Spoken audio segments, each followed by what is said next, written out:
Okay, so we've had some audio issues, so I am not going to be able to live stream tonight. For some reason, Restream wasn't picking up audio. And after 3 false starts, I feel like I'm just repeating myself on a loop. So let's just go ahead and record. So tonight is the 26th of August, 2025, and I was doing a follow-up to the whole KAYFABE thing. And one of the things I want to avoid is this idea that we're calling things fake without critically examining all of the available information. If you're calling something fake and you've only seen some of the footage or only read a couple headlines, that's not enough information to call it fake, generally speaking. Similarly, if you believe it's real because you saw it on the screen or you saw a headline, that's not enough to say it's real.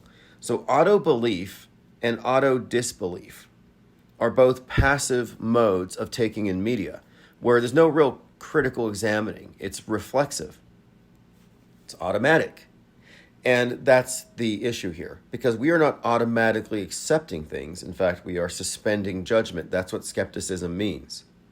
It means we're not judging it fake, we're not judging it real. We're saying fake until proven real, if it's questionable, but let us look at the burden of proof first.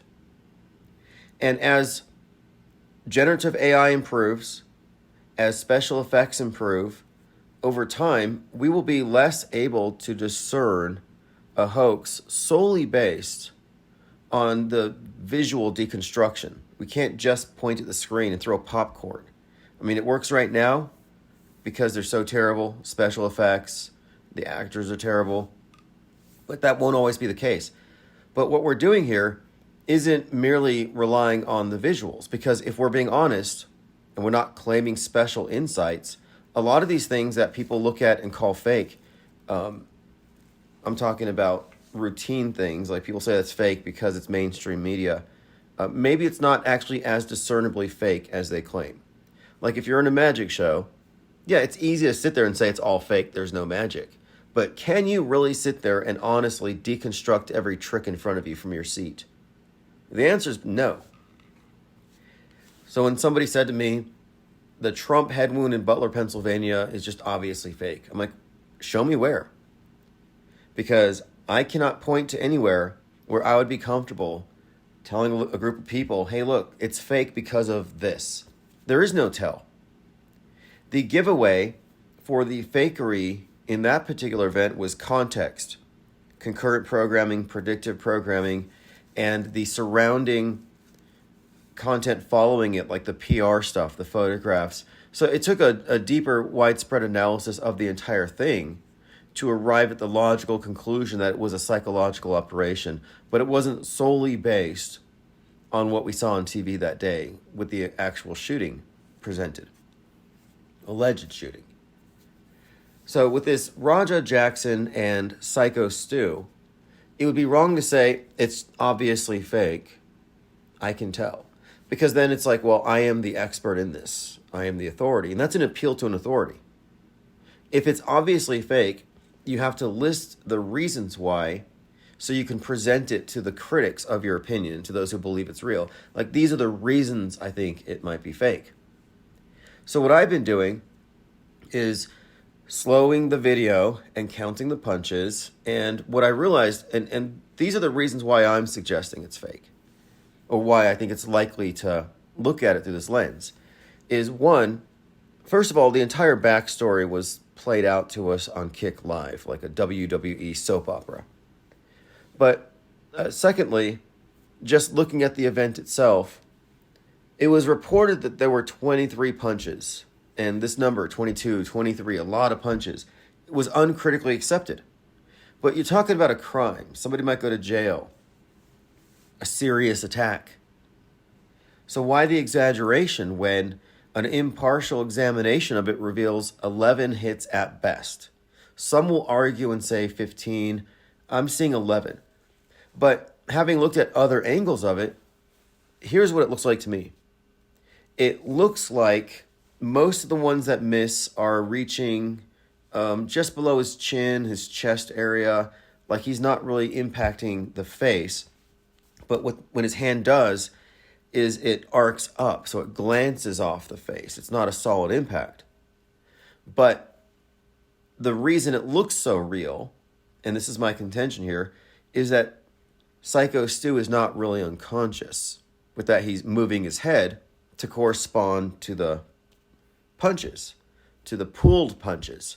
I mean, they might be slaps. They might not necessarily be love taps, but, we're talking about a simulated fight, like in wrestling. There's a lot of slaps. It's a high contact sport, fake as it may be.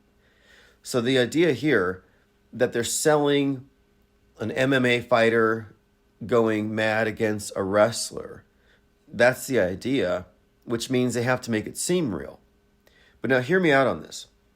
Because everybody's saying it's real because it looks real are assuming you're seeing an unconscious man being beaten and his head is then being thrown around. But let's remove the assumption that he is unconscious, that this was scripted. Okay, so if we remove that, then you have to assume his head is moving of his own volition and not because of the other guy's fists. And this would explain the more than 50% of missed punches. Because the hand is passing over, it's barely glancing.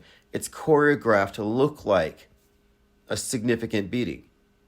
The beard, which again, it's on the chin, it's on the bottom of the face, the beard is being fluffed up with every hit, practically. Why would the beard be getting fluffed up if you're punching down? You're punching down, the beard would be going down.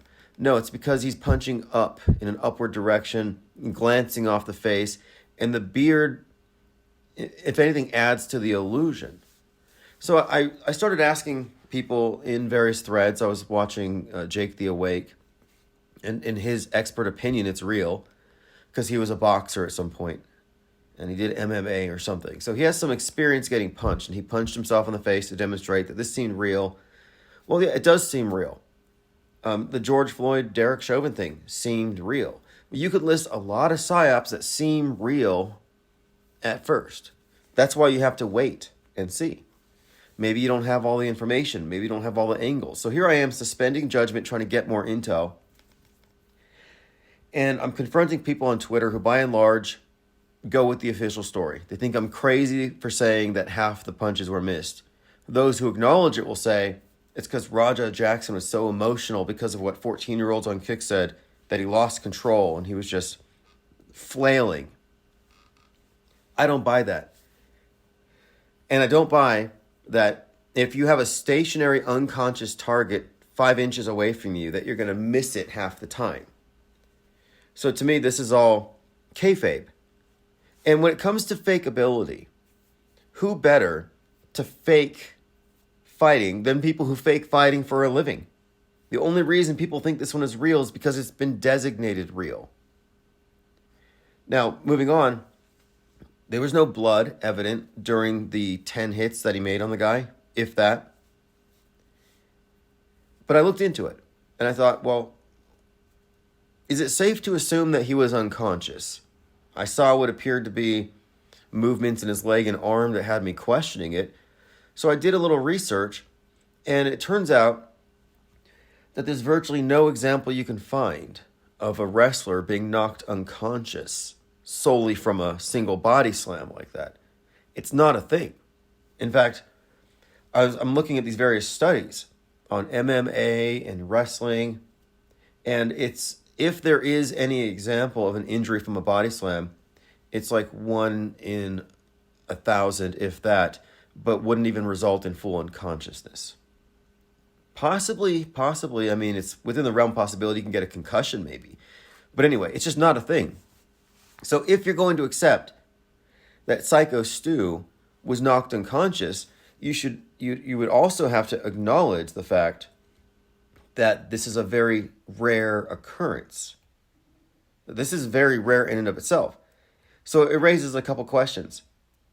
If he hadn't been knocked unconscious in what is a very rare occurrence, how would the fight have gone down? Would Stu have fought back? I think it's a valid question. Would Stu have been punching back? And that's what you would expect if it was real. But if they were staging something and they wanted this to go down, they would have a much harder time selling a beating against a conscious Stu with fake punches than an unconscious one. It's way more dramatic, and they can apply the special effects and stuff after. They don't have to have the blood spraying out of his mouth while he's there on the ground. So here's a couple of examples of researches I was looking into. A 2014 study in the Journal of Sports Science and Medicine found that knockouts account for about 6% of MMA stoppages, and slams are a very small subset, likely under 2% of all fights. And even then, unconsciousness is even rarer because of softer matte surfaces. So I'm saying it's too rare to be scripted. I'm saying that Psycho Stu faked the loss of consciousness, which made the illusion far more convincing. Here's more. A retrospective review of catastrophic wrestling injuries over 18 years found that such injuries, including unconsciousness, occur at the rate of 1 per 100,000 annually. And these are from, we're talking about people getting knocked out in wrestling matches. 1 in 100,000, and these are from dangerous moves, not routine body slams. Here's another article. This is from another medical journal. Wrestlers rarely fall unconscious from body slams. Loss of consciousness from a single slam or single impact is uncommon, both professionally and in amateur. Concussions may cause unconsciousness. These account for 1% of wrestling injuries, but these are from neck contact rather than body slams alone. And even then, full loss of consciousness is not a typical outcome. So again, my point is this. If you're going to stand by this being real, one, you have to acknowledge that the number of hits that he took have been greatly exaggerated, doubled by all the outlets. So nobody's looking at this critically. Two, you have to start with the premise that a very rare, almost unheard of occurrence happened, where on this sneak attack, he literally knocked a guy completely unconscious from a body slam on a canvas mat. So, to me, the rarity of that adds to the unlikelihood of this being real. And then we have other elements. We can look at the social media influencers who are pushing it, Mr. Beast, all the MMA types. And if you look at the fallout all over social media, in fact, Rampage Jackson is claiming he's getting racist threats. Well, most of the comments that I see are from people who are very racist. I see a lot of comments like, it's because of poor impulse control. Nick Fuentes is out saying, this is how this is how black people fight. So a lot of people they're throwing a lot of accelerant onto this thing under the presumption it's real.